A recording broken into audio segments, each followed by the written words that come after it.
یو داسې قوم چې د ظلم په دایره کې بند وو. هغوی به هر وخت د رومن حکمرانانو د ګزارونو لاندې وو او د هغوی په ښارونو کې د پردیو قانون چلیده. دا د بني اسرائیلو قوم وو او هغوی به په فریاد سره الله سبحانه وتعالی ته ویل چې یا الله موږ له دې ظلمونو څخه خلاص کړه او موږ ته یو رهنما راولېږه. او کله چې الله سبحانه وتعالی د هغوی فریاد واورېده نو له اسمان څخه یې دوی ته یو نبی راولېږه، حضرت عیسی ابن مریم. دا نبی د دې خلکو لپاره په علاج او امید بدل شو او د یوې ژوندۍ معجزې په څیر د دوی پر وړاندې راښکاره شو. خو له همدې ځای څخه د تاریخ یوه دردونکې دوکه هم پیل شوله. کوم نبی چې د دوی د مرستې لپاره رالیږل شوی وو، دوی د هغه نبی د راپرځولو منصوبه جوړه کړله، او کوم څه چې ترسره کېدل هغه یوازې یو قتل نه بلکې د تاریخ یوه تر ټولو لویه دوکه وه. خو پوښتنه دا ده چې دوی چې د کوم نبی د قتلولو لپاره راغلي وو هغه چیرته لاړ، او هغه څوک چې په سولۍ راځړول شوی وو څوک وو؟ بیت المقدس، هغه ښار چیرته چې یو وخت د انبیاوو د غږونو انګازې وې او چیرته چې د سجدو خوشبویانې وې، خو اوس هلته د رومن امپایر بیرغونه راځړېدل. که څه هم دا ښار د بني اسرائیلو وو خو هلته د رومن امپایر حکم چلیده. هغوی به ویل چې تاسې باید د رومیانو غلامي قبوله کړئ او دا زموږ وروستۍ پریکړه ده. د رومن امپایر عسکر به په کوڅو کې ګرځېدل او بې حسابه ظلم به یې کاوه. د رومن امپایر تر حکمرانۍ لاندې د بني اسرائیلو د قوم خلکو د ژوند ساګانې په ډیره ستونزمنه توګه اخیستلې، او په همدې تیاره کې الله سبحانه وتعالی د خپل رحمت سلسله پیل کړله. حضرت زکریا علیه السلام په قرآن کې ویل شوي دي چې هغه نبی هم وو او د حضرت مریم کفیل هم وو. یو ورځ حضرت زکریا علیه السلام د حضرت مریم خواته ورغی او ویې لیدل چې له هغې سره دا ډول خواړه موجود دي چې د دې ښار په ځمکه یې پیدا کېدل ممکن نه وو. زکریا علیه السلام وپوښتل چې ای مریم دا خواړه تا له کوم ځای څخه پیدا کړل؟ حضرت مریم ورته وویل چې دا هر څه د الله سبحانه وتعالی له لوري دي، او همدلته د حضرت زکریا علیه السلام په زړه کې یقین نور هم قوي شو. حضرت زکریا علیه السلام دا خبره له خپلې میرمنې سره شریکه کړله او له هغه وروسته دوی دعا وکړله او الله سبحانه وتعالی دوی ته په تیر عمر کې یو زوی ورکړ او دا حضرت یحیی علیه السلام وو.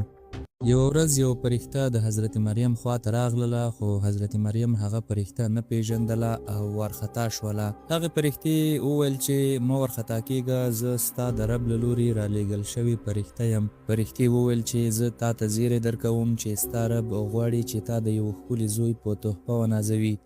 خو مریم وویل چې زما زوی څنګه کېدلی شي په داسې حال کې چې ما ته د کوم نارینه لاس هم نه دی رالګېدلی. هغې ته په ځواب کې وویل شول چې دا ستا د رب پریکړه ده او هغه په هر څه قادر دی. بیت المقدس لا هم نه پوهېده چې د دوی په لوري د الله سبحانه وتعالی له لوري رالیږل شوی نبی را روان دی، او په همدې حالت کې حضرت عیسی ابن مریم پیدا شو.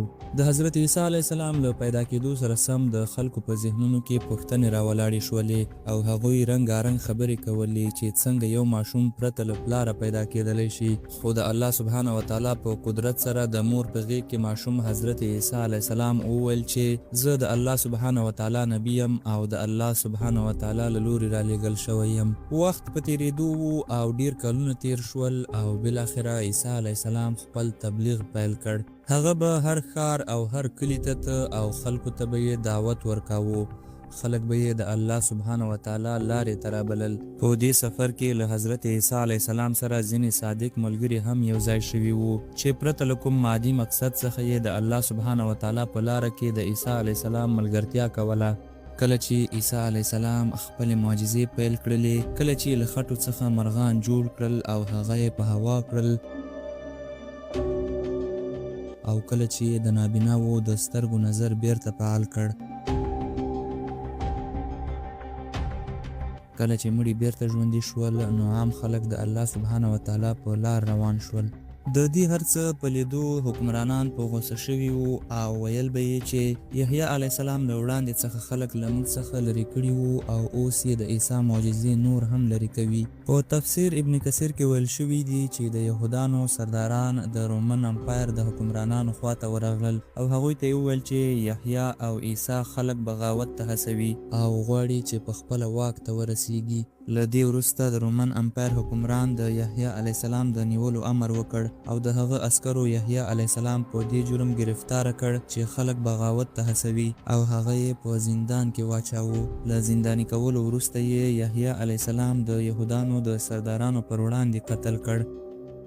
په ټول ښار کې خاموشي خوره شوې وه او یو کس په منډه منډه د عیسی علیه السلام خواته ورغی او هغه ته یې وویل چې یحیی علیه السلام یې د خلکو پر وړاندې په قتل ورساوه. عیسی علیه السلام پوه شوی و چې په جیروسلم کې د ده د قتل پلان جوړیږي او یو ځل بیا د الله سبحانه وتعالی د نبی د قتلولو منصوبه جوړېدله. د دې خلکو په څېرو باندې تقوا وه خو زړونه یې له حسد او بغض څخه ډک وو. د یهودانو مشرانو به ویل چې عیسی له خپل حد څخه وړاندې تللی دی، هغه د نبوت دعوه کوي او که ژوندی پاتې شو نو زموږ حکمرانی او سرداری ته تر ټولو لویه خطره ده. دوی وویل چې موږ له دې وړاندې یحیی هم خاموشه کړی وو او د عیسی به هم همغه انجام وي، خو موږ به خپل لاسونه نه ککړوو او په دې کار کې مستقیم نه دخیل کیږو. دوی ویل چې موږ به د رومن امپایر مشرانو ته ووایو چې عیسی بغاوت کوي او خلک هم بغاوت ته هڅوي. هغوی په کاغذ ولیکل او د عیسی علیه السلام د قتل پریکړه یې وکړله.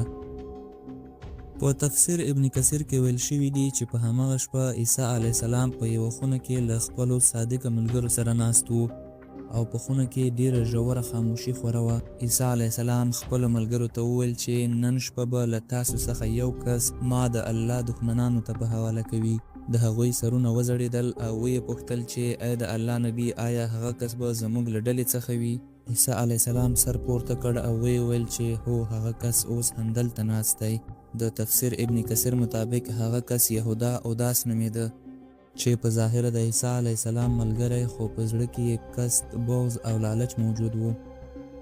د یهودا سترګې ښکته شوې وې او په خاموشۍ سره پورته شو او له خونې څخه د باندې ووته. د عیسی علیه السلام یو ملګري وویل چې موږ به د هغه مخه ونیسو، خو عیسی علیه السلام وویل چې هغه څه چې لیکل شوي دي د هغه مخه نشي نیول کېدای. الله سبحانه وتعالی عیسی علیه السلام ته وفرمایل چې ای عیسی زه تا له ځمکې څخه پورته اسمان ته راپورته کوم او د کافرانو له منګول څخه دې ژغورم. عیسی علیه السلام وویل چې له ما وروسته به یو داسې نبی راشي چې نوم به یې احمد وي او دا هغه خبره ده چې په قرآن کې هم ویل شوې ده او په بایبل کې هم یادونه شوې ده. عیسی علیه السلام وویل چې هغه به وروستی نبی وي او هغه به تاسې ته زما په اړه خبرې هم وکړي او هغه څه چې له موږ څخه نیمګړي پاتې شوي دي هغه به یې پوره کړي او سر ته به یې ورسوي. ملګرو یې وویل چې آیا دا خلک به هغه ومني؟ عیسی علیه السلام وویل چې ځینې به یې ومني او ځینې به یې بیا هم انکار وکړي. د عیسی علیه السلام د خونې مخې ته شور جوړ شو او د هغه ملګري وارخطا شول. عیسی علیه السلام خپلو ملګرو ته وویل چې تاسې ټول له دې ځای څخه لاړ شئ او مه ډارېږئ ځکه چې الله سبحانه وتعالی به ما د دې ظالمانو له منګولو څخه وژغوري. بیا هم په خونه کې خاموشي وه او د خونې مخې ته عسکرو ویل چې نن به ستا هیڅ جادو کار ونه کړي او له دې سره سم یې د خونې دروازه ماته کړله او بیا وخت ودرېده. د عیسی علیه السلام شاوخوا ته یوه رڼا خپره شوله او ځمکه له هغه څخه جلا شوله او عیسی علیه السلام ژوندی اسمان ته پورته کړل شو. یهودان په دې نه پوهېدل چې دوی چې د چا د نیولو او قتلولو لپاره راغلي دي هغه لا له وړاندې اسمان ته پورته شوی دی او په قرآن کې په واضح ډول ویل شوي دي چې نه هغوی عیسی علیه السلام قتل کړی دی او نه یې په صلیب پورې راځړولی دی. خو پوښتنه دا ده چې هغه کس چې په صلیب پورې راځړول شوی و څوک و؟ د دې په اړه دوه روایتونه موجود دي. په یو روایت کې ویل شوي دي چې د عیسی علیه السلام هغه ملګری چې ده ته یې دوکه ورکوله او غداري یې ورسره کوله الله سبحانه وتعالی هغه د عیسی علیه السلام په شکل جوړ کړ او هغه بیا یهودانو ونیو او په صلیب پورې یې راوځړاوه. خو په بل روایت کې بیا ویل شوي دي چې هغه کس چې په صلیب پورې راځړول شوی و د عیسی علیه السلام یو نږدې او صادق ملګری و او د هغه شکل بدل کړل شوی و. خو دا خبره بیا هم سمه روښانه نه ده، بلکې یوازې دا خبره روښانه او رښتیا ده چې عیسی علیه السلام هیڅکله نه دی قتل شوی او هغه ژوندی اسمان ته پورته کړل شوی دی. د یهودانو مشران ډیر خوشحاله وو او د عیسی علیه السلام هم شکل یې په صلیب پورې راځړولی وو.